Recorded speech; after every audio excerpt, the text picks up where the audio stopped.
വിമാനം വൈകിയതിനെ തുടർന്ന് കരിപ്പൂർ വിമാനത്താവളത്തിൽ യാത്രക്കാരുടെ പ്രതിഷേധം. മസ്കറ്റിലേക്കുള്ള സലാം എയർ വിമാനമാണ് 5 മണിക്കൂറിലേറെ വൈകിയത്. വെള്ളമോ ഭക്ഷണമോ നൽകിയില്ലെന്ന് യാത്രക്കാർ പറഞ്ഞു. സാങ്കേതിക പ്രശ്നമെന്ന് വിമാന കമ്പനിയുടെ വിശദീകരണം.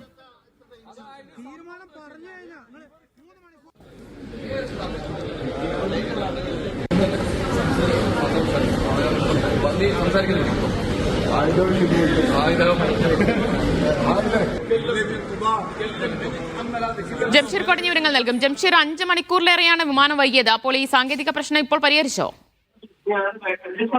നിലവിലെ സാഹചര്യത്തിൽ ഇപ്പോഴും ഈ വിമാനത്തിന്റെ സാങ്കേതിക തകരാർ പരിഹരിച്ചിട്ടില്ല എന്നാണ് നമുക്ക് ലഭ്യമാവുന്ന വിവരം. ഈ കരിപ്പൂരിൽ നിന്ന് ഉള്ള മസ്കറ്റിലേക്കുള്ള സലാം എയർ വിമാനമാണ് ഇപ്പോൾ വൈകിയിരിക്കുന്നത്. വെള്ളമോ ഭക്ഷണമോ നൽകിയില്ലെന്ന് യാത്രക്കാർ പരാതി പറയുന്നുണ്ട്. ഈ ഒരു സാഹചര്യത്തിൽ രാവിലെ ഒരു 10 മണിയോട് കൂടി അവർക്ക് ലഘുഭക്ഷണം ലഭിച്ചു എന്നാണ് ഇപ്പോൾ ലഭിക്കുന്ന വിവരം.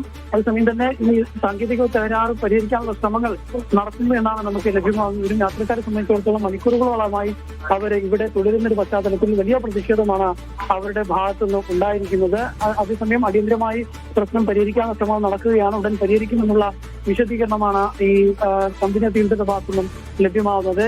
നിലവിൽ ഇപ്പോൾ യാത്രക്കാരുടെ പ്രതിഷേധം തുടരുന്ന സാഹചര്യം തന്നെയാണ് നമുക്ക് മനസ്സിലാക്കാൻ കഴിയുന്നത്.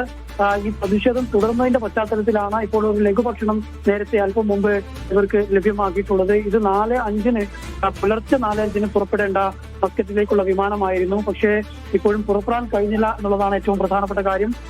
അതേസമയം പുറപ്പെടാൻ കഴിയുമെന്ന പ്രതീക്ഷയാണ് ഇപ്പോൾ കമ്പനി അധികൃതർ പങ്കുവയ്ക്കുന്നത്. മസ്കറ്റിലേക്കുള്ള സലാം എയർ വിമാനമാണ് വൈകുന്നത്. 5 മണിക്കൂറിലേറെ വൈകിയിരിക്കുന്നു. വിമാനത്താവളത്തിൽ തുടരുകയാണ് യാത്രക്കാർ. അവർക്ക് വെള്ളവും ഭക്ഷണവും ഉൾപ്പെടെയുള്ള അടിസ്ഥാന സൗകര്യങ്ങൾ ഒരുക്കി നൽകിയില്ല എന്ന പരാതിയും വ്യാപകമാണ്. ജംഷീർ കൊടിഞ്ഞയാണ് വിവരങ്ങൾ നൽകിയത്.